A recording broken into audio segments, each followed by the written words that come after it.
হবে, আমরা যারা কোরবানি করব, মূল পশু কেনার আগে আমাকে আমার দিল ঠিক করতে হবে যে আমি কোরবানি দেব মানে কি। সারা বছরে তো গরু জবাই হচ্ছে, তা আমি এই দিনে গরু জবাই করব, এটাতে কি আর আছে? এজন্য আল্লাহ তাআলা বলেন, লা ইয়ানালাল্লাহা লুহুমুহা ওয়ালা দিমাউহা, তোমাদের গোশত, তোমাদের পশুর কোনো রক্ত কিছুই আমার কাছে আসে না। ওয়ালাকিন ইয়ানালুহুত তাকওয়া মিনকুম, রব্বুল আলামিন বলেন তোমাদের দিলের তাকওয়া, দিলের এরাদা, দিলের নিয়ত, দিলের ইচ্ছা, নিজেদের কি নিয়তে এই কাজটা করছ, এই নিয়তটাই আমার কাছে আসবে, আমি ওটাকেই নেব। এজন্য যারাই আমরা কোরবানি করব, আগে আমাদের দিলকে ঠিক করতে হবে।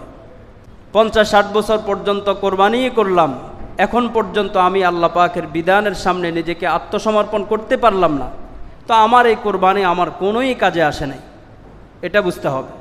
সাহাবায়ে কেরাম প্রশ্ন করলেন, মা হাযিহিল আযাহিয়্যু ইয়া রাসূলুল্লাহ, এই কোরবানি এটা কি রাসূল, আমরা এটা কেন করব? রাসূল বলেন, হু সুন্নাতু আবিকুম ইব্রাহিম আলাইহিস সালাম, এটা হলো গরু জবাই না। রাসূল বলেন এটা হলো তোমাদের পিতা ইব্রাহিমের একটি আদর্শ। তো ইব্রাহিম এটা কেন করলেন? ইব্রাহিম তো পশু জবাই দেন নাই, সন্তান জবাই দিছিলেন। তো পশু জবাইও মাকসাদ না, সন্তান জবেহ করাও মাকসাদ না, মূল মাকসাদ হইল দিলটাকে জবেহ করা আল্লাহ তাআলার সামনে, যে আমার কোনো চাওয়া নাই, আমার কোনো পছন্দ নাই, আল্লাহ পাকের পছন্দের সামনে। আল্লাহ পাক আমার জন্য যখন যে বিধান দিয়েছেন ওটার সামনে আমার ব্যক্তিগত কোনো পছন্দ নাই, এই নিয়ত দিলে দিলে করা, আর এই আল্লাহ পাকের সকল হালালের সামনে আত্মসমর্পণ করা, হারাম থেকে বাঁচার আত্মসমর্পণ করা। আমাদের আত্মসমর্পণ কি বলেন? আল্লাহ পাকের সমস্ত হালালকে হালাল হিসাবে মানা, আল্লাহ পাকের সমস্ত হারামকে হারাম মানিয়া ওটা থেকে নিজেকে বিরত রাখা। আমি সারা বছর বেনামাজি, কোরবানি করিও বেনামাজি, তা আমার এই কোরবানিতে আমার কোনো ফায়দা নেই। আমি সারা বছর হারাম উপার্জন করি, কোরবানির দিনও আমার সেই হারাম উপার্জন থেকে ফিরার কোনো পরিকল্পনা নাই, তো আমার এই কোরবানির পশু জবাইয়ের খোল দিয়ে আমার কোনো লাভ নাই। এটা আল্লাহ নিজেই বলছেন, আমার কথা না। আল্লাহ বলছেন আমি পশু থেকে কিছুই নিব না, তোমার পকেটের টাকা, তুমি গরু কিনছ, তুমি জবাই দিবা, তুমি তোমার মেহমান নিয়ে খাইবা, আত্মীয় স্বজন নিয়ে খাইবা, আমি ওটা দেখব না, ওটার দিকে আমি তাকাবো না। 5,000 না 5 লাখের গরু আমি তাকাবো না, আমি তাকাবো তোমার দিলের দিকে।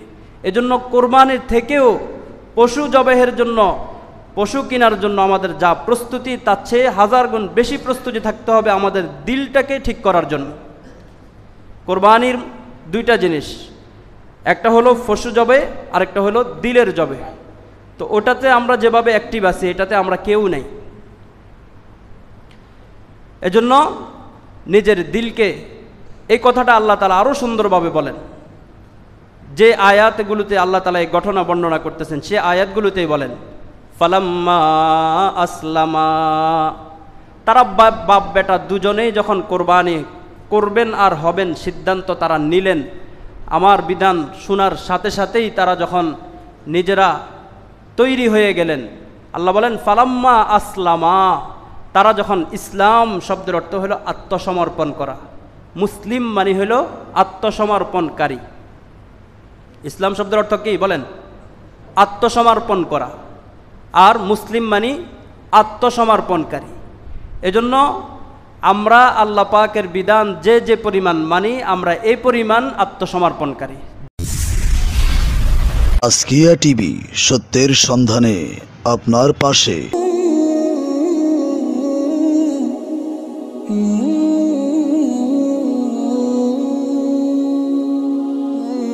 কোরবানি আমরা কেন করব, এ বিষয়টি কোরবানি করার সময় যাতে আমাদের মাথায় থাকে, এজন্যই 2-4টি কথা। কোরবানি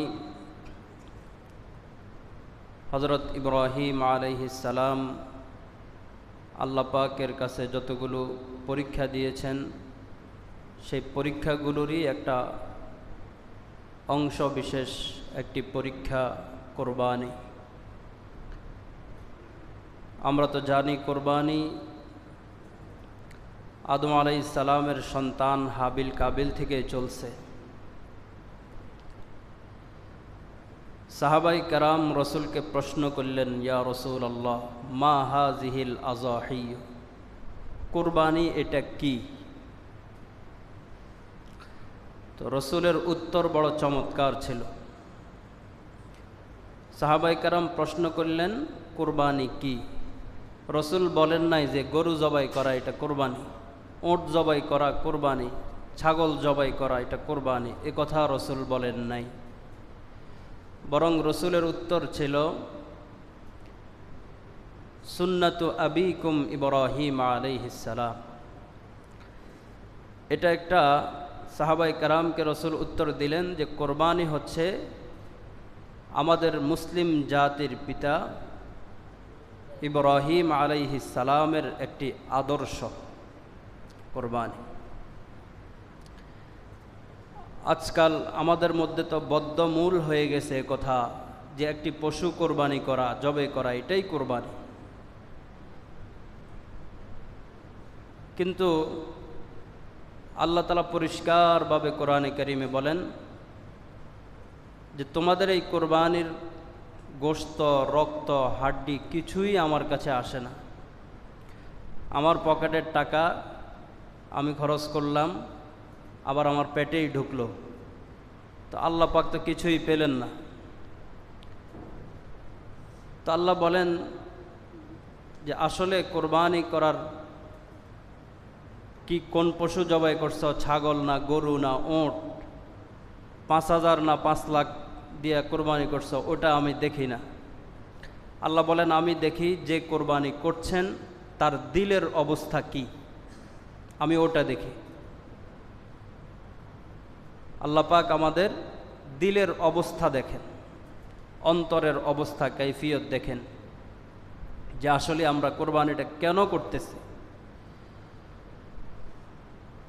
তো সাহাবাই কারাম রসুলকে প্রশ্ন করার পরে রসুল উত্তর করলেন যে এটা মুসলিম জাতির পিতা ইব্রাহিম আলাইহিস সালামের একটি আদর্শ। তো ঘটনা আমরা যুগ যুগ থেকে শুনছি, জানি। আল্লাহ তাআলা কোরআনে কারিমে বলেন, ওয়া ইযিবে তালা ইব্রাহিম রব্বুহু বিকালিমাতিন ফাআতাম্মাহুন্না, আমি আমার খলিল ইব্রাহিমকে যতগুলো পরীক্ষা নিয়েছি প্রত্যেকটি পরীক্ষায় সে 5 ক্লাস পাশ করেছে। তো ওই পরীক্ষাগুলোর মধ্যে একটা পরীক্ষা আমরা হজের আলোচনা যখন করছিলাম বলছিলাম তখন যে ইব্রাহিম আলাইহিস সালামের দ্বিতীয় স্ত্রী হাজরা আলাইহিস সালামের যখন সন্তান ইসমাইল আলাইহিস সালাম ভূমিষ্ঠ হলেন, তখন আল্লাহ পাকের নির্দেশ মোতাবেক এই দ্বিতীয় বিবিকে এবং তার সন্তান সহ সিরিয়া থেকে, ফিলিস্তিন থেকে বাইতুল্লাতে, বর্তমান বাইতুল্লাহ যেখানে মরুভূমি, এখানে রেখে আসার জন্য আদেশ করা হইল। আদেশ মতো তিনি এদেরকে এখানে রেখে চলে গেলেন। ইব্রাহিম আলাইহিস সালাম দীর্ঘ বছর পরে আবার আসলেন, লম্বা সময় পরে আসলেন।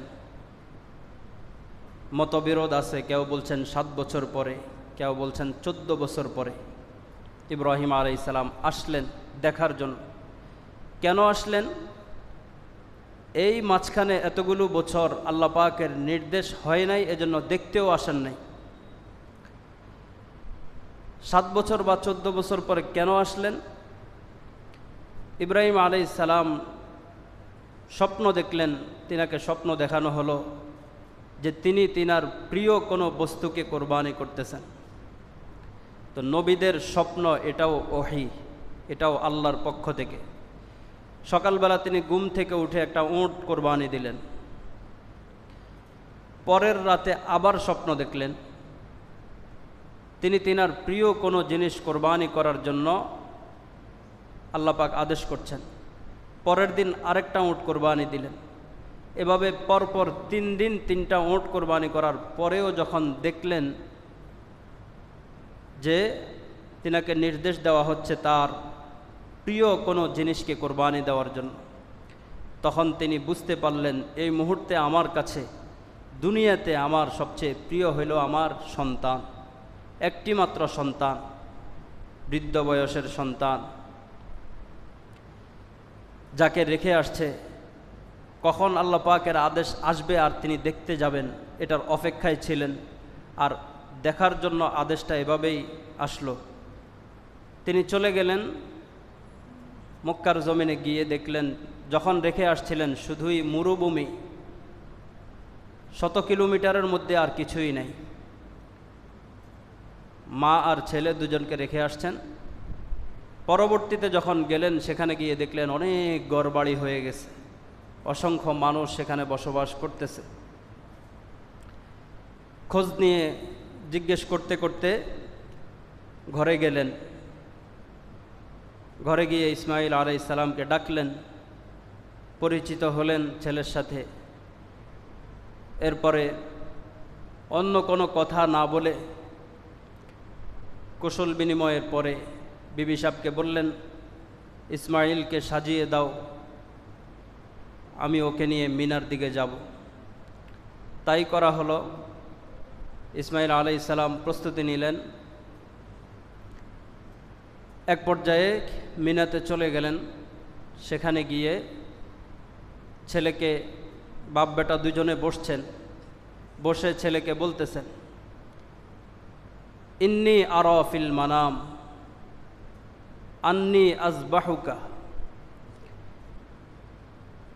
হয়ে আমার ছেলে ইসমাইল, আমি স্বপ্ন দেখলাম আমি তোমাকে জবেহ করতেছি।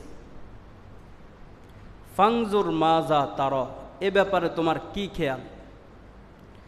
বিষয়টা এরকম না যে ইসমাইল আলাইহিস সালাম যদি রাজি না হন তাহলে কোরবানি করবেন না, জবেহ করবেন না, বিষয়টা এমন না।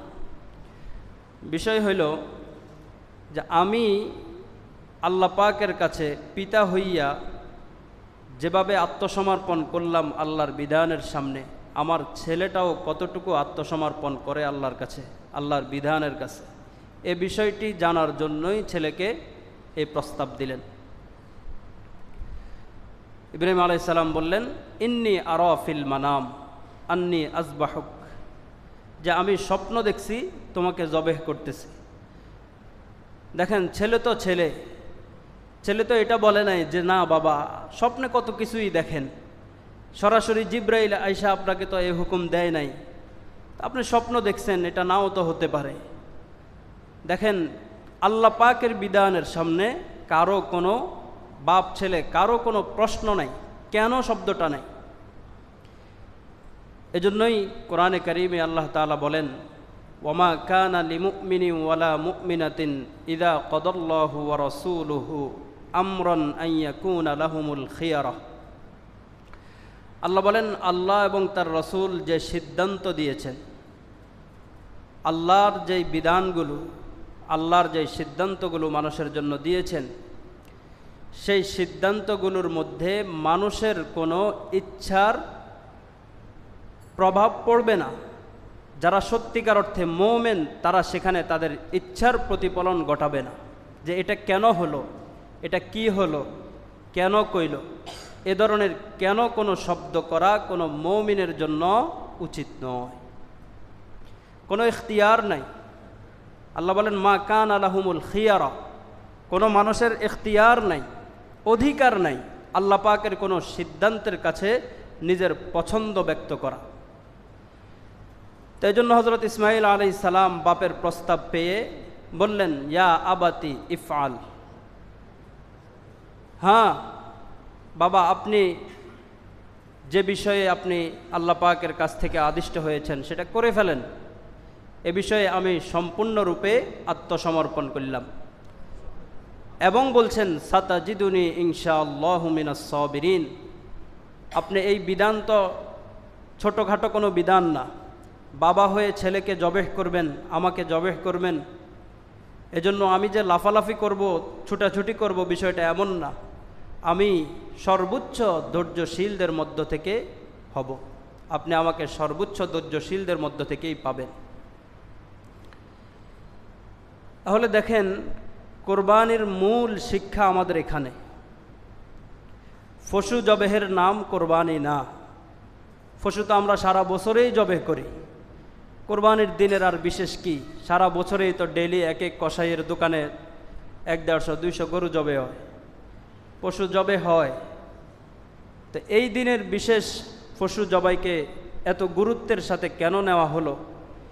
এর উদ্দেশ্যই হইল ইব্রাহিম এবং ইসমাইল আলাইহিস সালাম তারা দুজনেই আল্লাহ পাকের সামনে নিজেদেরকে যেভাবে আত্মসমর্পণ করেছেন, বাপ এবং ছেলে দুজনেই যেভাবে নিজেদেরকে আত্মসমর্পণ করছেন, ঠিক তেমনিভাবে সারা পৃথিবীর মুসলিম উম্মাহ এই পশু জবেহের মাধ্যমে তারা দিলে দিলে পরিকল্পনা করবে, দিলে দিলে একথা পরিকল্পনা করবে, এরাদা করবে, ওয়াদা করবে যে যেহেতু এটা ইব্রাহিমের আদর্শ, এজন্য আমরা ইব্রাহিম আলাইহিস সালাম এবং ইসমাইল যেভাবে আল্লাহ পাকের বিধানের সামনে আত্মসমর্পণ করেছে, আমি আমার এই পশু জবেহের মাধ্যমে ইব্রাহিম আলাইহিস সালামের মতোই আমাকে আল্লাহ পাকের সমস্ত বিধানের সামনে আত্মসমর্পণ করলাম। দিলে দিলে এটা থাকা, এটাকেই বলে কোরবানি। দেখেন, একটা গাছের ছাল থাকে আর একটা মূল থাকে। গাছের ছাল থাকে, মূল থাকে। মূল যদি না থাকে তাহলে গাছের ছালের কোনো ভ্যালু নেই। গাছের ছাল না থাকলে মূলের কোনো কি নেই, মূল্য নেই। এজন্য কোরবানি দিলের মাকসাদ, এটা হলো মূল। দিলের এরাদা, দিলের সংকল্প, এটা হলো মূল। আর পশু জবেহ এটা হলো একটা খোল। এটার মাধ্যমে আমি আমার ভিতরেরটার প্রদর্শন করছি। এজন্য দিল ঠিক করতে হবে। আমরা যারা কোরবানি করব, মূল পশু কেনার আগে আমাকে আমার দিল ঠিক করতে হবে যে আমি কোরবানি দেব মানে কি। সারা বছরে তো গরু জবাই হচ্ছে, তা আমি এই দিনে গরু জবাই করব, এটাতে কি আর আছে? এজন্য আল্লাহ তাআলা বলেন, লা ইয়ানালাল্লাহা লুহুমুহা ওয়ালা দিমাউহা, তোমাদের গোশত, তোমাদের পশুর কোনো রক্ত কিছুই আমার কাছে আসে না। ওয়ালাকিন ইয়ানালুহুত তাকওয়া মিনকুম, রব্বুল আলামিন বলেন তোমাদের দিলের তাকওয়া, দিলের এরাদা, দিলের নিয়ত, দিলের ইচ্ছা, নিজেদের কি নিয়তে এই কাজটা করছ, এই নিয়তটাই আমার কাছে আসবে, আমি ওটাকেই নেব। এজন্য যারাই আমরা কোরবানি করব, আগে আমাদের দিলকে ঠিক করতে হবে। 50-60 বছর পর্যন্ত কোরবানিই করলাম, এখন পর্যন্ত আমি আল্লাহ পাকের বিধানের সামনে নিজেকে আত্মসমর্পণ করতে পারলাম না, তো আমার এই কোরবানি আমার কোনোই কাজে আসে নাই, এটা বুঝতে হবে। এজন্য সাহাবায়ে কেরাম প্রশ্ন করার পরে সাহাবায়ে কেরাম প্রশ্ন করলেন, মা হাযিহিল আযাহিয়্যু ইয়া রাসূলুল্লাহ, এই কোরবানি এটা কি রাসূল, আমরা এটা কেন করব? রাসূল বলেন, হু সুন্নাতু আবিকুম ইব্রাহিম আলাইহিস সালাম, এটা হলো গরু জবাই না। রাসূল বলেন এটা হলো তোমাদের পিতা ইব্রাহিমের একটি আদর্শ। তো ইব্রাহিম এটা কেন করলেন? ইব্রাহিম তো পশু জবাই দেন নাই, সন্তান জবাই দিছিলেন। তো পশু জবাইও মাকসাদ না, সন্তান জবেহ করাও মাকসাদ না। মূল মাকসাদ হইল দিলটাকে জবেহ করা আল্লাহ তাআলার সামনে, যে আমার কোনো চাওয়া নাই, আমার কোনো পছন্দ নাই, আল্লাহ পাকের পছন্দের সামনে। আল্লাহ পাক আমার জন্য যখন যে বিধান দিয়েছেন ওটার সামনে আমার ব্যক্তিগত কোনো পছন্দ নাই, এই নিয়ত দিলে দিলে করা, আর এই আল্লাহ পাকের সকল হালালের সামনে আত্মসমর্পণ করা, হারাম থেকে বাঁচার আত্মসমর্পণ করা। আমাদের আত্মসমর্পণ কি বলেন? আল্লাহ পাকের সমস্ত হালালকে হালাল হিসাবে মানা, আল্লাহ পাকের সমস্ত হারামকে হারাম মানিয়া ওটা থেকে নিজেকে বিরত রাখা। আমি সারা বছর বেনামাজি, কোরবানি করিও বেনামাজি, তা আমার এই কোরবানিতে আমার কোনো ফায়দা নেই। আমি সারা বছর হারাম উপার্জন করি, কোরবানির দিনও আমার সেই হারাম উপার্জন থেকে ফিরার কোনো পরিকল্পনা নাই, তো আমার এই কোরবানির পশু জবাইয়ের খোল দিয়ে আমার কোনো লাভ নাই। এটা আল্লাহ নিজেই বলছেন, আমার কথা না। আল্লাহ বলছেন আমি পশু থেকে কিছুই নিব না, তোমার পকেটের টাকা, তুমি গরু কিনছ, তুমি জবাই দিবা, তুমি তোমার মেহমান নিয়ে খাইবা, আত্মীয় স্বজন নিয়ে খাইবা, আমি ওটা দেখব না, ওটার দিকে আমি তাকাবো না। 5,000 না 5 লাখের গরু আমি তাকাবো না, আমি তাকাবো তোমার দিলের দিকে। এজন্য কোরবানির থেকেও পশু জবাইয়ের জন্য, পশু কেনার জন্য আমাদের যা প্রস্তুতি, তার চেয়ে 1000 গুণ বেশি প্রস্তুতি থাকতে হবে আমাদের দিলটাকে ঠিক করার জন্য। কোরবানির দুইটা জিনিস, একটা হলো পশু জবে, আরেকটা হলো দিলের জবে। তো ওটাতে আমরা যেভাবে অ্যাক্টিভ আছি, এটাতে আমরা কেউ নেই। এজন্য নিজের দিলকে, এই কথাটা আল্লাহ তাআলা আরও সুন্দরভাবে বলেন। যে আয়াতগুলোতে আল্লাহ তাআলা এই ঘটনা বর্ণনা করতেছেন, সে আয়াতগুলোতেই বলেন ফালাম্মা আসলামা, তারা বাপ বেটা দুজনেই যখন কোরবানি করবেন আর হবেন সিদ্ধান্ত তারা নিলেন, আমার বিধান শোনার সাথে সাথেই তারা যখন নিজেরা তৈরি হয়ে গেলেন, আল্লাহ বলেন ফালাম্মা আসলামা, তারা যখন, ইসলাম শব্দের অর্থ হলো আত্মসমর্পণ করা, মুসলিম মানে হলো আত্মসমর্পণকারী। ইসলাম শব্দের অর্থ কি বলেন? আত্মসমর্পণ করা, আর মুসলিম মানে আত্মসমর্পণকারী। এজন্য আমরা আল্লাহ পাকের বিধান যে যে পরিমাণ মানি, আমরা এই পরিমাণ আত্মসমর্পণকারী। যে যে পরিমাণ বিধান থেকে দূরে, যে যে পরিমাণ ইসলাম থেকে দূরে, আমরা সে পরিমাণ মুসলমানিত্বের মধ্যে দূরে। সেই জন্য আল্লাহ বলেন ফালাম্মা আসলামা, ছেলে জবাই করতেছে না কি জবাই করতেছে, আল্লাহ বলেন আমি সেটা দেখতেছি না, আমি দেখতেছি তারা আত্মসমর্পণ করে কিনা, দিল, তাদের দিলে কি আছে। আমি যখন দেখলাম তারা উভয়ের দিল আমার কাছে আত্মসমর্পণ করে ফেলল, ওয়াতাল্লাহু লিল জাবিন, জবেহের জন্য প্রস্তুত।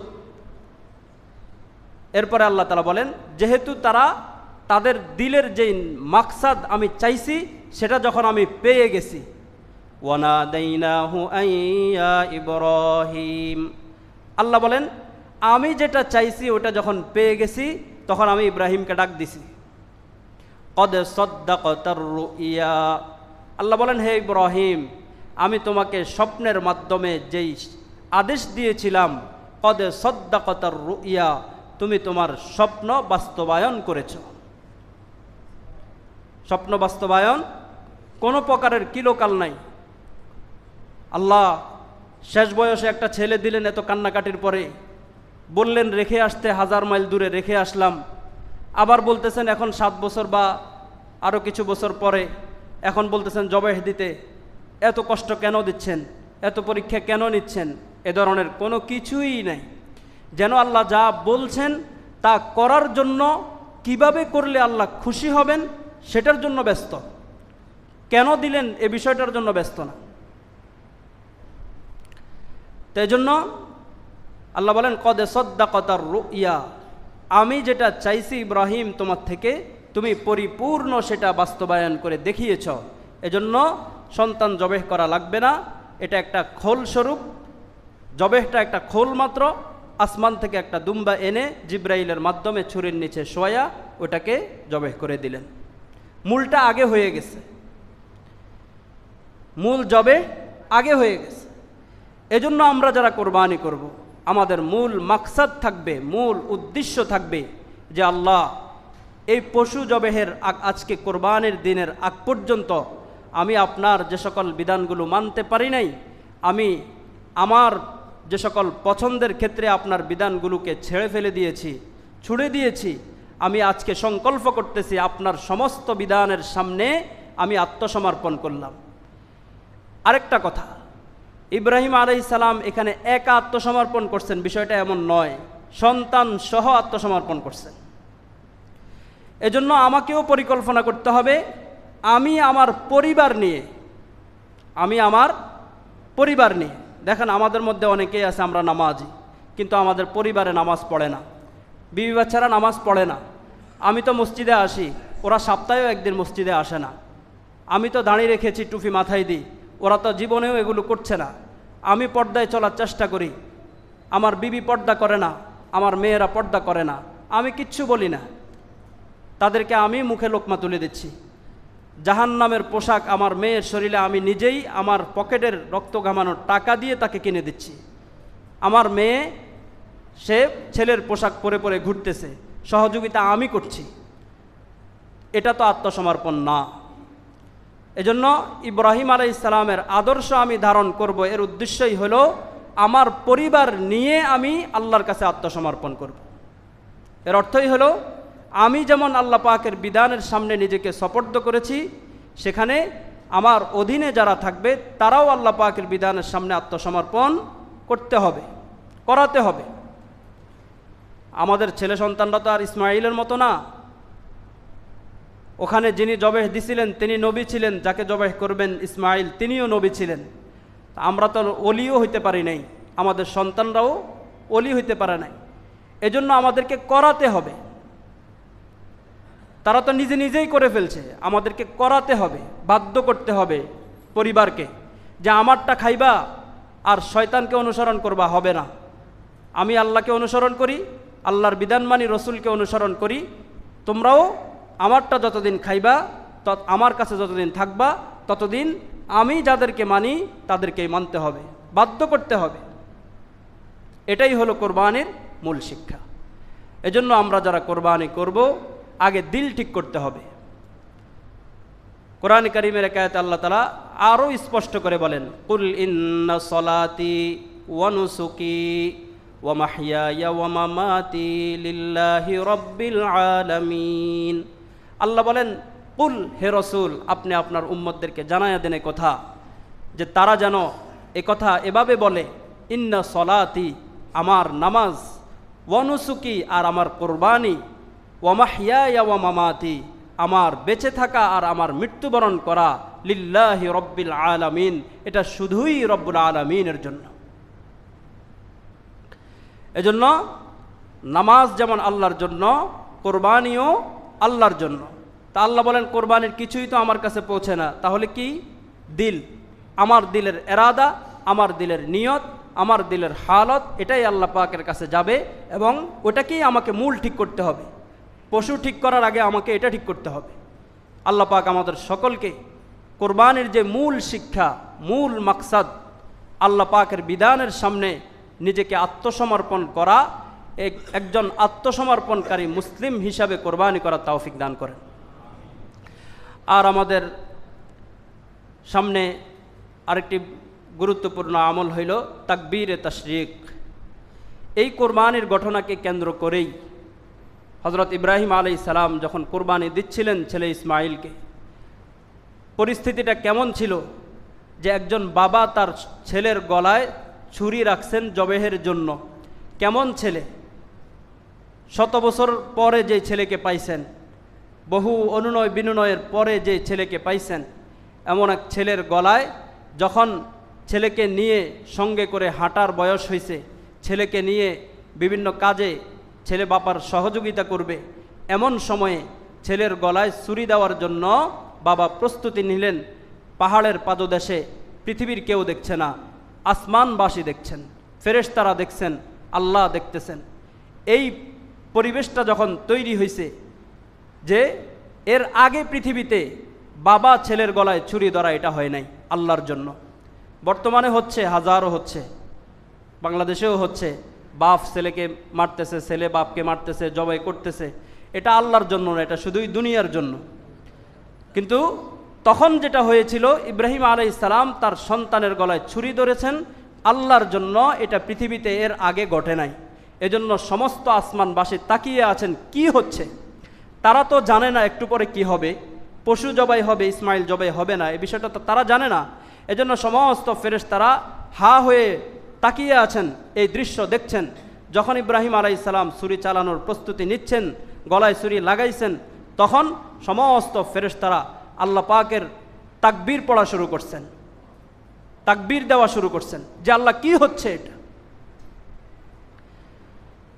এজন্য সেই স্মৃতিচারণের জন্যই জিলহজ মাসের 9 তারিখ থেকে 13 তারিখ পর্যন্ত সমস্ত মুসলিম উম্মার জন্য তাকবীরে তাশরিক প্রত্যেক ফরজ নামাজের পরে কম পক্ষে নারী হোক পুরুষ হোক একবার উঁচু আওয়াজে বলা এটা ওয়াজিব। আমরা তো মসজিদে একসাথে নামাজ পড়ি, যারা জামাতে পড়ি, আমরা বলি, একজনে বললে বাকি সবাই আস্তে আস্তে বলা শুরু হয়।